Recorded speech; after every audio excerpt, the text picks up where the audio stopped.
అందరికీ నమస్కారం. ఈరోజు శ్రీ వారాహి అమ్మవారి ద్వాదశ నామావళి విందాం.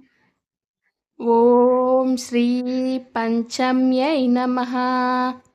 ఓం శ్రీ దండనాథాయై నమః. ఓం శ్రీ సంకేతాయై నమః. ఓం శ్రీ సమయేశ్వర్యై నమః. ఓం శ్రీ సమయ సంకేతాయై నమః. ఓం శ్రీ వారాహ్యై నమః. ఓం శ్రీ పోత్రిన్యై నమః. ఓం శ్రీ శివాయై నమః. ఓం శ్రీ వార్తాళ్యై నమః. ఓం శ్రీ మహాసేనాయై నమః.